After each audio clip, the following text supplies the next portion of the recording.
Hey, welcome. Today we're going to talk about something that could be happening inside your body right now, even if you feel totally healthy. It's kind of like a silent signal, a quiet warning. And figuring out what that signal means, well, that's your first step to really taking charge of your health. So let's get into it.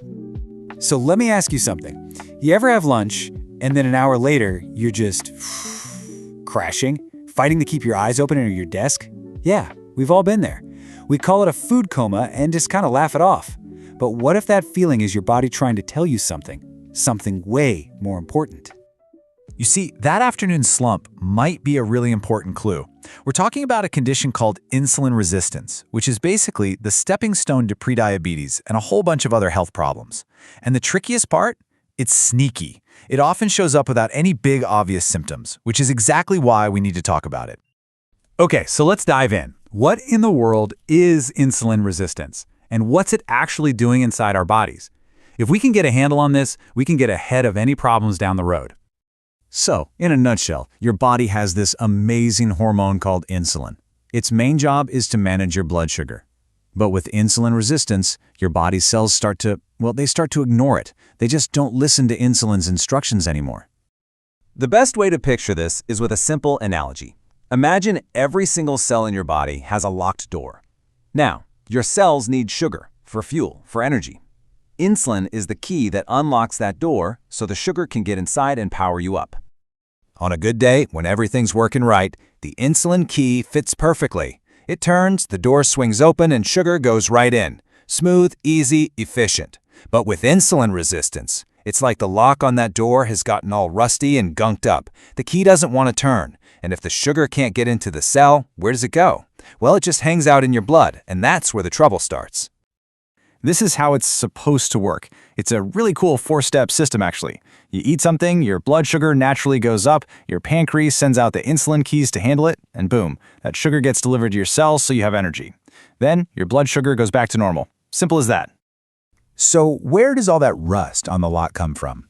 Well, it's usually a mix of things. If you're eating a lot of sugar and refined carbs, think white bread, pasta, stuff like that, your body has to pump out insulin all the time. Add in not moving around enough and extra body fat, especially belly fat, and your cells just get overwhelmed. They get tired of hearing the signal and start to tune it out. And yeah, sometimes genetics plays a part too. Okay, now that we've got the science down, let's make this a little more personal. Let's do a quick check-in to see if your body might be sending you some of these quiet signals we've been talking about. So as we go through this next list, just be honest with yourself. Take a second and think, does any of this ring a bell? Maybe you've noticed these things but just never connected the dots. All right, here we go. Number 1, have you noticed more fat gathering around your middle? Number 2, do you get that classic energy crash right after you eat something sweet? 3, just a general feeling of being sluggish or tired after you eat pretty much any meal? 4, you're trying to lose weight, but it feels like you're fighting an uphill battle and the scale just won't budge. And number 5, does diabetes run in your family?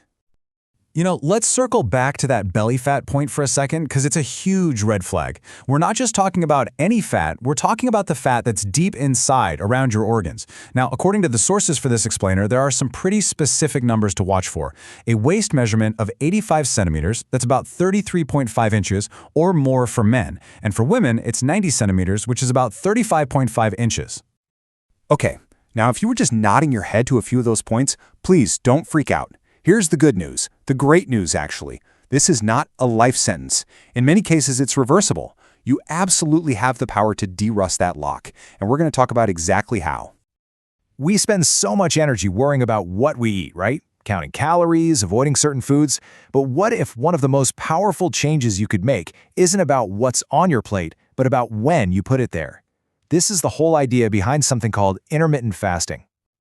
So, have a look at this. On the left, you've got a pretty standard day. Breakfast, lunch, maybe a snack, dinner. Your body is basically processing food and releasing insulin all day long. Now look at the right. This is a common method called 16-8. You just shrink your eating window to 8 hours. By giving your body that 16-hour break every day, you're giving it a chance to rest and reset.